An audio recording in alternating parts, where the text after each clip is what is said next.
YouTube family, आप सबका मेरे चैनल पर स्वागत है। कल हमने वर्ण विच्छेद के बारे में पढ़ा था और 12 खड़ी के बारे में पढ़ा था। आज हम अयोगवा के बारे में पढ़ेंगे और जो अयोगवा वाला जो टॉपिक है वो हमारा सबसे इम्पोर्टेंट टॉपिक है। इसको आप ध्यान से समझना। तो चलो शुरू करते हैं।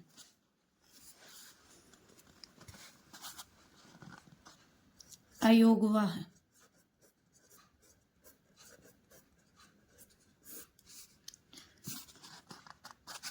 अयोगवा जो है वो ए प्लस योग प्लस वाह से मिलके बना है।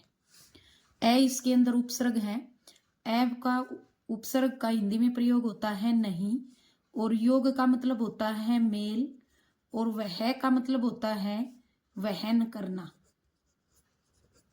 वहन करना, ठीक है। इसका जो शाब्दिक अर्थ है अयोगवा का वो ये होगा। ए का मतलब नहीं, योग का मतलब मेल, और वह का मतलब वहन करना। अर्थात जो अयोगवा होते हैं उनका मेल न तो स्वरों के साथ होता है और न ही व्यंजनों के साथ होता है, फिर भी वे ध्वनि वहन करती हैं। उन्हें क्या कहते हैं? अयोगवा कहते हैं। अयोगवा परिभाषा हम पढ़ेंगे। तो अयोगवा किसे कहते हैं? अयोगवा जिन ध्वनियों का न स्वरों से योग होता है, न स्वरों से योग है, और न ही व्यंजनों से है। व्यंजनों से है, फिर भी वे ध्वनि वहन करती हैं। उन्हें हम क्या कहेंगे? अयोगवा कहेंगे। उन्हें हम क्या कहेंगे? अयोगवा कहेंगे, ठीक है। तो ये हमारी अयोगवा की परिभाषा थी। अयोगवा का मतलब क्या होता है कि वे ध्वनि जिनका मेल जो है न तो स्वरों के साथ होता है और न ही व्यंजनों के साथ होता है, फिर भी वे अपने अर्थ को या ध्वनि को क्या करती हैं? वहन करती हैं। उन्हें हम क्या कहेंगे? अयोगवा कहेंगे। हिंदी की वर्णमाला में 2 अयोगवा होते हैं भाई। हिंदी में 2 अयोगवा होते हैं भाई। अयोगवा हिंदी की में, या बोल सकते हैं कि हिंदी की वर्णमाला में, हिंदी में या हिंदी की वर्णमाला में बोल सकते हैं। कितने होते हैं? 2 अयोगवा होते हैं। कौन कौन से होते हैं? अंग और ए है। कौन कौन से होते हैं? अंग और ए है। जो हमारा ये अंग है, जो हमारा ये अंग है, इसको बोलेंगे हम अनुस्वार, और जो ये ए है इसको हम बोलते हैं विसर्ग। इसको हम क्या बोलते हैं? विसर्ग। इसको हम अनुस्वार बोलेंगे और इसको क्या बोलेंगे? विसर्ग बोलेंगे। अब मैं आपको एक बात ये बता दूं, जो हमारे ये अयोगवा हैं, दोनों अयोगवा हैं, इनका स्थान स्वरों के तो बाद होता है, स्वरों के बाद, और व्यंजन से पहले किया जाता है, और व्यंजनों से पहले क्या होता है? अयोगवा का स्थान होता है। अब स्वरों से के बाद और व्यंजनों से पहले कैसे? जैसे ऐसे हम अपनी वर्णमाला शुरू करते हैं तो औ तक आते हैं। औ के बाद क्या आता है? अंग है और ए है। अंग और ए है, ये दोनों आते हैं, ठीक है। उसके बाद हमारे व्यंजन शुरू हो जाते हैं, जैसे क ख ग, इस तरह से श तक हमारे क्या चलते हैं? व्यंजन चलते हैं। तो जो हमारे अयोगवा हैं, अंग और ए है, ये स्वरों के तो बाद होते हैं और व्यंजन से पहले जो है इनका स्थान होता है। इसके बाद हम पढ़ेंगे कि अनुस्वार किसे कहते हैं। चलिए,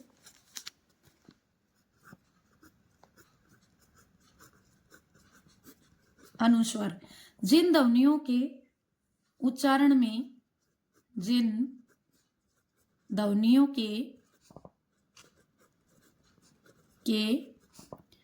उच्चारण में, उच्चारण का मतलब बोलने में, वायु केवल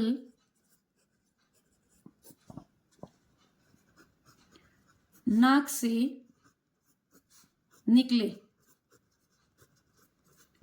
उन्हें हम क्या कहेंगे? अनुस्वार कहेंगे। उन्हें क्या कहते हैं? अनुस्वार कहते हैं। उसके बाद एक विशेष ध्यान ये है, रखने योग्य, कि इसका चिन्ह ये होता है।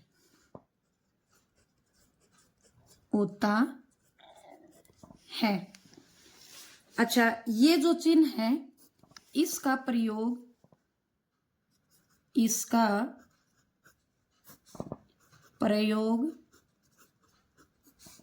सिरोरेखा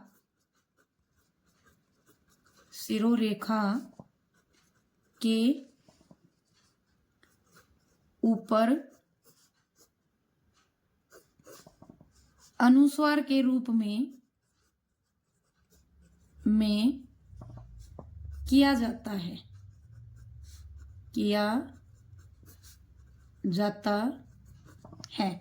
अब अनुस्वार के रूप में कैसे इसका प्रयोग किया जाता है? देखिए, जैसे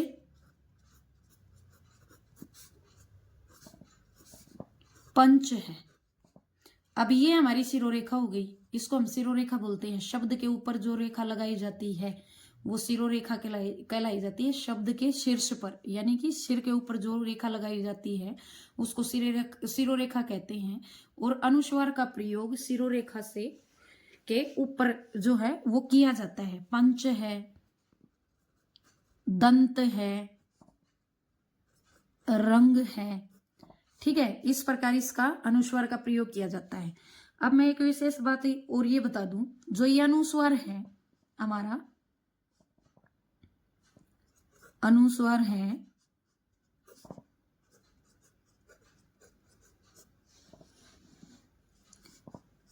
हर वर्ग के पंचम वर्ण के रूप में प्रयोग किया जाता है। कैसे? कि हर वर्ग का जो पंचम वर्ण होगा ना, वो किसके रूप में प्रयोग होगा? अनुस्वार के रूप में प्रयोग होगा। जैसे हमने यहां लिखा पंच, जब भी हमें मानक रूप लिखना हो इस शब्द का, क्या लिखना हो? इस शब्द का मानक रूप लिखना हो तो जो अनुस्वार है उससे अगले का जो वर्ण है ना उसका पंचवर्ण होगा। अब जैसे क वर्ग हमने पढ़ा था, जो च वर्ग है, जैसे ये अनुस्वार है, अनुस्वार के बाद क्या है? च है, तो च वर्ग का पंचवर्ण कौन सा होता है? च, छ, ज, झ, य, ठीक है। तो जब हम इसका मानक रूप लिखेंगे तो ये हो जाएगा, ठीक है। उसी तरह से आगे जो दंत है इसका मानक रूप हम लिखेंगे तो आगे क्या है? तय, तय वर्ग का पंचवर्ण त, थ, द, ध, न। तो यहाँ जो अनुस्वार है ना वो किसके रूप में प्रयोग हो जाएगा? आधे न के रूप में प्रयोग हो जाएगा। उसी तरह से क्या है? ये रंग है, अनुस्वार है, इसके बाद क्या है? ग, क वर्ग का पंचवर्ण क, ख, ग, घ, अंग। तो इसका जब हम मानक रूप लिखेंगे तो ये हो जाएगा। तो ये जो शब्द है हमारे, ये इनका क्या है? मानक रूप है, मानक रूप है। मैंने आपको बताया था कि मानक रूप किसे कहते हैं। मेरी पिछली वीडियो में अगर आप जाके देखोगे तो वहां आपको पता चलेगा इस चीज का। तो चलो आगे चलते हैं। फिर है हमारा मतलब अयोगवा का जो दूसरा प्रकार है या भेद है, या जो दूसरा अयोगवा है वो कौन सा है? विसर्ग है। कौन सा है? विसर्ग है। इसका उच्चारण आधे है की तरह किया जाता है। ठीक है, उच्चारण किसकी तरह किया जाता है? आधे है की तरह किया जाता है। फिर इसका उच्चारण किससे होता है? गले से होता है। इसका उच्चारण किससे होता है? गले से होता है। और इसका चिन्ह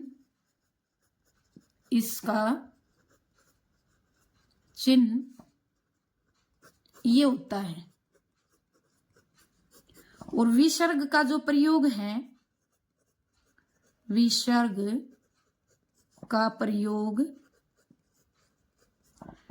तत्सम जो शब्द होते हैं, तत्सम का मतलब संस्कृत के जो शब्द होते हैं, तत्सम का मतलब क्या होता है? संस्कृत के शब्दों के साथ किया जाता है, शब्दों के साथ किया जाता है। संस्कृत के शब्दों के साथ जैसे हम लिखते हैं अतः है, सौतः है, प्रातः है आदि। बहुत सारे ऐसे संस्कृत में हम देखते हैं। ज्यादातर जो है ये विसर्ग का प्रयोग जो है वो किस में किया जाता है? संस्कृत शब्दों के साथ किया जाता है, तत्सम शब्दों के साथ किया जाता है, संस्कृत भाषा में किया जाता है सबसे ज्यादा विसर्ग का प्रयोग। उसके बाद जब हम पढ़ते हैं तो एक और पढ़ते हैं, जैसे अनुनासिक। आपने कई बार बुक में, कॉपी में पढ़ा होगा अनुनासिक, या आपने तैयारी करते समय वर्ण के टॉपिक में पढ़ा होगा कि अनुनासिक। मैं आपको ये बता दूं, हिंदी की वर्णमाला में केवल 2 ही अयोगवा हैं। कौन कौन से हैं? अंग अ है, अंग और अ है, यही 2 अयोगवा हैं।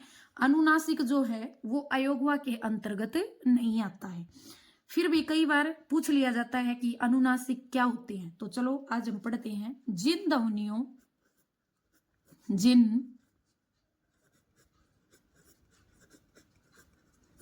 ध्वनियों के उच्चारण में वायु मुख और नाक दोनों से निकलती है, दोनों से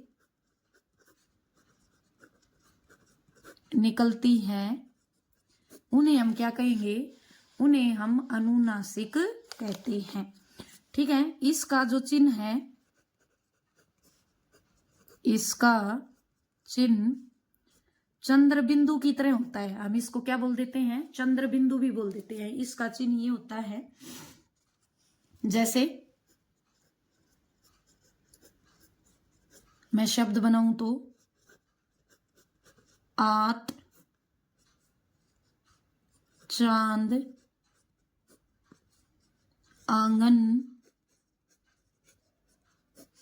आदि आदि। तो ये क्या है? ये हमारे अनुनासिक हैं। ये किसका चिन्ह है? अनुनासिक का चिन्ह है। उसके बाद चलो मैं एक विशेष बात आपको यहां बता देती हूं। कई बार हमें कंफ्यूजन हो जाता है कि किस शब्द के ऊपर हमें अनुनासिक का प्रयोग करें या किस शब्द के साथ अनुस्वार का प्रयोग होता है, किस शब्द के साथ अनुनासिक का प्रयोग होता है। इस चीज का कंफ्यूजन जो है, इस चीज की जो दुविधा जो है, वो कई बार हमारे सामने आके खड़ी हो जाती है, तो हमें पता नहीं चलता। तो मैं आज इस चीज को बिल्कुल अच्छे तरीके से आपको बता रही हूं। ध्यान से देखिए। जिन स्वरों की जिन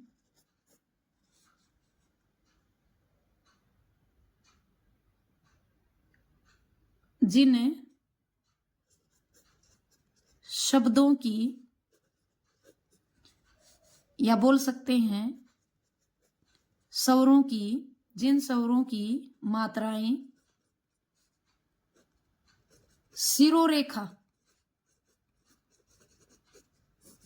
सिरोरेखा से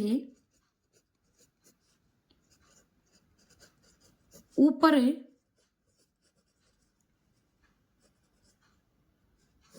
निकली हुई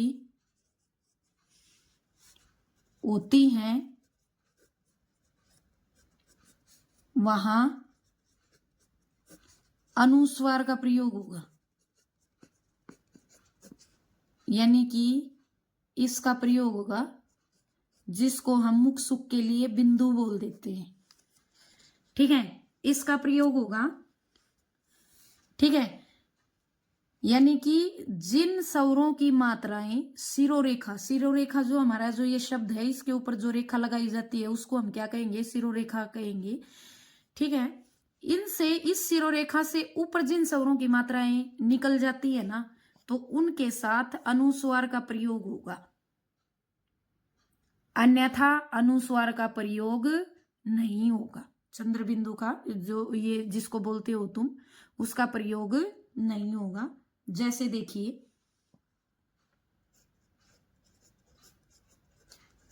हमने लिखा शेंद, स है, ए स्वर की मात्रा ऊपर जा रही है, तो यहां किसका प्रयोग होगा, यहां अनुस्वार का प्रयोग होगा, न कि अनुनासिक का। ठीक है, नींद, ई की मात्रा सिरोरेखा से ऊपर से गई है, तो यहां किसका प्रयोग होगा, अनुस्वार का होगा, न कि अनुनासिक का। अब अनुनासिक का प्रयोग कहां होता है, देखिए ये तो यहां प्रयोग होगा अनुस्वार का।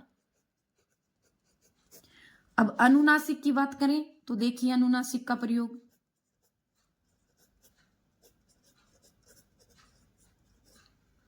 जैसे चांद है। अब यहां आ की मात्रा सिरोरेखा से बाहर नहीं जाती, ठीक है, वर्ण के साथ नीचे ही लगती है पाई के रूप में, खड़ी पाई की तरह, तो यहां किसका प्रयोग होगा, अनुनासिक का, न कि अनुस्वार का। जैसे हमने लिखा आंख आदि, बहुत सारे शब्द हैं।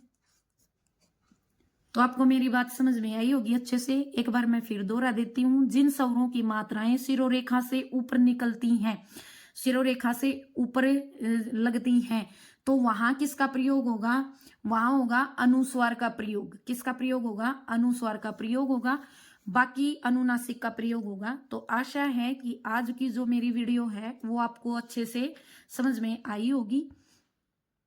अगर मेरी वीडियो आपको अच्छी लगी है तो इसको लाइक करें, शेयर करें, कमेंट करें और सब्सक्राइब करें। धन्यवाद।